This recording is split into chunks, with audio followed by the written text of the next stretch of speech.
It may turn out at times that letting somebody go is the most compassionate thing you can do.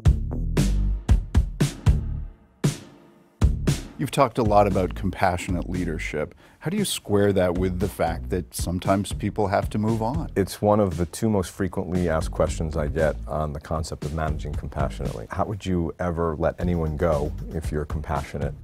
It turns out, in the case of transitioning somebody out or firing somebody, one of the least compassionate things you can do is let that person stay in a role where they're way over their head.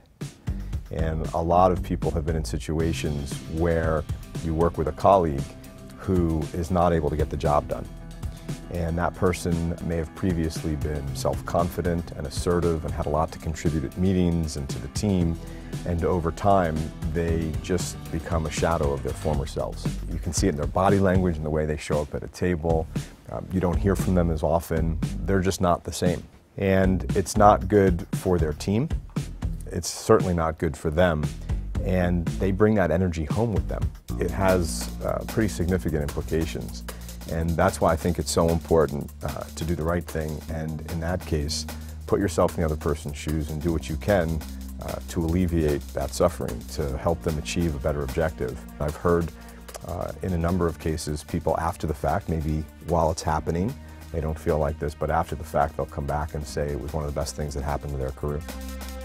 What was the second most often question you get asked? People will say, so with regard to this compassion thing, I find that it's really easy when I like the person, but I'm struggling when I don't necessarily connect with the other person. You know, compassion is not conditional. It's actually most warranted. It's most valuable in situations where you don't have a natural connection with the other person.